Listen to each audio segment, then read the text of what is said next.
ಈಗಾಗಲೇ ಮಾವು ಬೆಳೆಗಾರರ ಸಮಸ್ಯೆಗೆ ಸ್ಪಂದಿಸಿ ರಾಜ್ಯ ಮತ್ತು ಕೇಂದ್ರ ಸರ್ಕಾರಗಳಿಂದ 1,30,000 ಟನ್ ಮಾವಿಗೆ ಬೆಂಬಲ ಬೆಲೆ ಘೋಷಿಸಿದರು.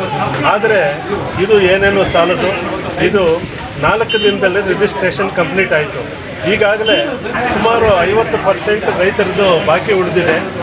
ಏನು ಕಾಯಿ ಕೀಳೋದು, ಇನ್ನು ರಿಜಿಸ್ಟ್ರೇಷನ್ ಶುರುವಾಗುತ್ತೆ ಅನ್ನೋ ಒಂದು ಆಸೆನಲ್ಲಿ ರೈತರು ಯಾರೂ ಕಾಯಿ ಕಿತ್ತಿಲ್ಲ, ಅಲ್ಲೇ ಹಾಳಾಗ್ತಾ ಇದೆ. ಇದ್ರ ಬಗ್ಗೆ ರಾಜ್ಯ ಸರ್ಕಾರ ಕೇಂದ್ರ ಸರ್ಕಾರಕ್ಕೆ ಏನು ಮನವಿ ಸಲ್ಲಿಸಿದೆ.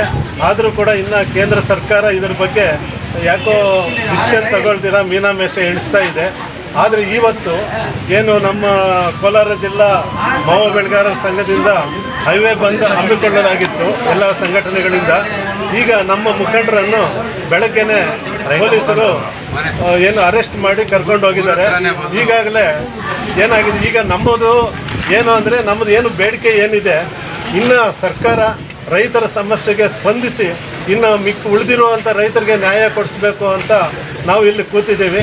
ಈಗ ನಾವು ಉಪವಾಸ ಸತ್ಯಾಗ್ರಹ ಕೂತಿದ್ದೀವಿ. ಈಗ ನಾವು ಯಾವುದೇ ಗಲಾಟೆಗೆ ಕೂತಿಲ್ಲ. ನಮ್ಮ ರೈತ ಮುಖಂಡರನ್ನು, ನೀವು ಅರೆಸ್ಟ್ ಮಾಡಿರುವಂಥ ರೈತ ಮುಖಂಡರನ್ನು ಬಿಡಿಸಬೇಕು.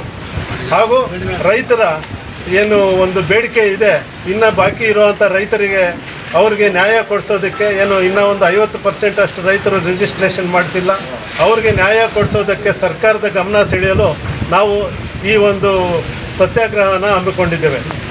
ಜಿಲ್ಲಾಧ್ಯಕ್ಷರೇ, 1 ತಿಂಗಳ ಕಾಲಾವಕಾಶ ರಿಜಿಸ್ಟ್ರೇಷನ್ ಮುಗಿದೆ.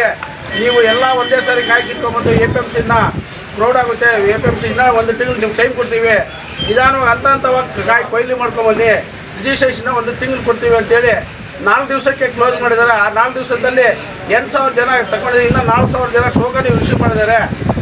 ನಿಮ್ಗೆ ಕೊಡ್ತೀವಿ ಅಂತೇಳಿ 4,000 ಜನ ಹಾಗೆ ಪೆಂಡಿಂಗ್ ಇದೆ, ಇನ್ನೂ ಕೊಯ್ಲಿಲ್ಲ. ಅದರ ಉದ್ದೇಶವಾಗಿ ಕೋಲಾರ ಮತ್ತು ರಾಜ್ಯ ಅದ್ರ ಗಮನ ಸೆಳೆಯಬೇಕಂತೇಳಿ ರಾಜ್ಯ ಹೆದ್ದಾರಿಯನ್ನು ಬಂದ್ ಮಾಡುವ ಸಲುವಾಗಿ ನಮ್ಮ ಮುಖಂಡರು ಹೋದಾಗ, ನಮ್ಮೆಲ್ಲ ಸಂಘಟನೆ ಮುಖಂಡರು ಹೋದಾಗ ಅಲ್ಲಿ ಅವ್ರನ್ನ ಅರೆಸ್ಟ್ ಮಾಡ್ಕೊಂಡು ಹೋಗಿದ್ದಾರೆ. ಅದು ಮನೆಗಳಿಗೆ ಬಂದು ಅರೆಸ್ಟ್ ಮಾಡ್ಕೊಂಡು ಹೋಗಿದ್ದಾರೆ. ಅವರನ್ನು ಈ ಕೂಡಲೇ ಬಿಡುಗಡೆ ಮಾಡಬೇಕು. ಹಾಗೂ ಈ APMCಯಲ್ಲಿ ಈ ಕೂಡಲೇ ರಿಜಿಸ್ಟ್ರೇಷನ್ನ ಸ್ಟಾರ್ಟ್ ಮಾಡಿ ಮಾವು ರೈತರ ಬೆಳೆಗೆ ಬೆಳೆದಿರ್ತಕ್ಕಂಥ ರೈತರಿಗೆ ಅನುಕೂಲ ಮಾಡ್ಕೋಬೇಕು, ನಮ್ಮ ಡಿಮ್ಯಾಂಡ್ ಅಷ್ಟೇ. ಕೋಲಾರ ಜಿಲ್ಲೆಯಲ್ಲಿ ಮಾವು ಬೆಳೆಗಾರರಿಗೆ ತುಂಬ ನಷ್ಟ ಉಂಟಾಗಿದೆ. ಇದರ ಪರವಾಗಿ ನಮಗೆ ರಾಜ್ಯ ಸರ್ಕಾರ ಮತ್ತು ಕೇಂದ್ರ ಸರ್ಕಾರ ಎರಡೂ ಬೆಂಬಲ ಬೆಲೆಯನ್ನು ಘೋಷಣೆ ಮಾಡಿದ್ದು ಸಾಲದ್ದು. ದಯವಿಟ್ಟು ಮುಂದಿನ ಬೆಂಬಲ ಬೆಲೆಯನ್ನು ಘೋಷಣೆ ಮಾಡಿ ನಮ್ಮ ನಾಯಕರಾದ ಚಿನ್ನಪ್ಪರೆಡ್ಡಿ ಅಣ್ಣನವ್ರನ್ನ ಸಂಘಟನೆ ಎಲ್ಲ ತಂಡದವ್ರನ್ನ ಬಿಡುಗಡೆ ಮಾಡಬೇಕು. ಇಲ್ಲಾಂದರೆ ಉಗ್ರವಾದ ಹೋರಾಟವನ್ನು ತಾಲೂಕಿನಾದ್ಯಂತ ಬಂದ್ ಮಾಡುವ ಮುಖಾಂತರ ನಿಮ್ಗೆ ಎಚ್ಚರಿಕೆ ಕೊಡ್ತಾ ಇದ್ದೀವಿ. ದಯವಿಟ್ಟು ರೈತರಿಗೆ ಅನ್ಯಾಯ ಮಾಡೋಕ್ಕೆ ಹೋಗ್ಬಿಡಿ. ಕೇಂದ್ರ ಸರ್ಕಾರ ಮತ್ತು ರಾಜ್ಯ ಸರ್ಕಾರಕ್ಕೆ ಎಚ್ಚರಿಕೆಯನ್ನು ನೀಡ್ತಾ ಇದ್ದೀವಿ.